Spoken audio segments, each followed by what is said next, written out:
जीवराजाओं जय जिनेन्द्र। कई लोगों का ये प्रश्न है कि हमने इतनी बार दीक्षा ले ली कि मेरू पर्वत जितने ओगे मुपत्ति का ढेर हो जाए तब भी अभी हमारा मोक्ष नहीं हुआ, भवभ्रमण का नाश नहीं हुआ।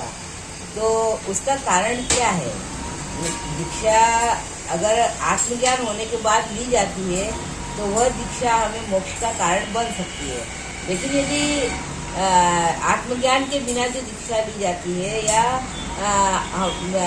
व्यवहार धर्म जो भी पाला जाता है, जब तब दया दान, आत्मज्ञान होने के पहले जो ये किया जाता है ये बाल तब कहलाता है और यह हमें भव समुद्र का भव भ्रमण का नाश, इससे हमारा भव भ्रमण का नाश नहीं होता है।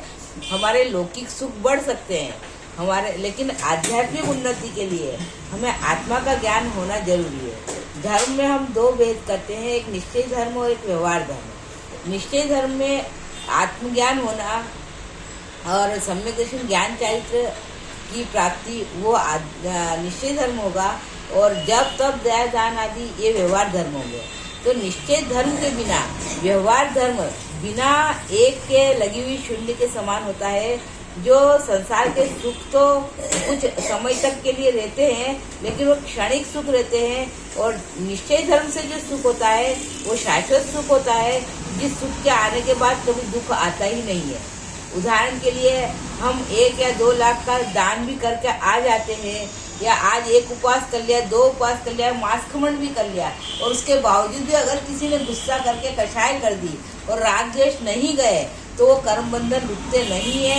और सम्यक दर्शन ज्ञान चाहे तो होने के बाद जो वितरागता प्रकट होती है उससे कषायों पर नियंत्रण हो जाता है, राग द्वेष का अभाव होने लगता है, और राग द्वेष का अभाव होने पर ही, वितरागता के प्रकट होने पर ही हम मोक्ष मार्ग की ओर आगे बढ़ते हैं।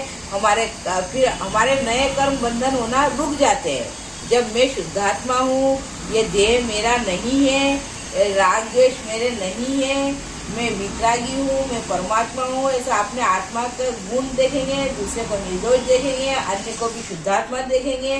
जब इस प्रकार से हमारा आंतरिक आत्मा के अवलंबन पूर्वक धर्म होगा, वो धर्म हमारी कषायों को शांत करता है, हमारे नए कर्म नहीं पैदा होने देता है, तब जाके धर्म की शुरुआत होती है। और उसके जब आत्मा का आश्रय शुरू होता है, निर्दोष देखना शुरू होता है, वितरागता की तरफ बढ़ावा होता है, तब जब तब दया दान हमारे कार्यकारी होते हैं, वो हमें फिर मोक्ष मार्ग की ओर आगे ले जाने में कार्यकारी होते हैं। तब हमारी दीक्षा और चारित्र भी कार्यकारी होती है। आत्मज्ञान के बिना, वितरागता के आगे बढ़े बिना, राग द्वेष के घटे बिना कषायों का क्षमन नहीं होता है, तो हमारा व्यवहार धर्म भी कार्यकारी नहीं होता है। इसलिए सर्वप्रथम हम सम्यक दर्शन का प्रयास करें, और फिर हम आगे जब तब दया दान दीक्षा सब तभी हमारे लिए मोक्ष मार्ग में सहायक होगी। जय जिनेन्द्र। तो कुछ बोला गया हो तो मिच्छामि दुक्कडम, मिच्छामि दुक्कडम, मिच्छामि दुक्कडम। और किसी की भी इसमें मतलब अवहेलना नहीं है, व्यवहार धर्म को छोड़ना नहीं है। जब तक पाप मतलब हम स्वभाव में नहीं जाते हैं तब तक पुण्य रहेंगे, लेकिन जब हम स्वभाव में नहीं जाते हैं तो पाप से हटकर पुण्य में जाने का आवश्यक है। पाप में जाने का इसमें अनुमोदना नहीं है, स्वभाव में जाने की बात समझना है। जय जिनेन्द्र।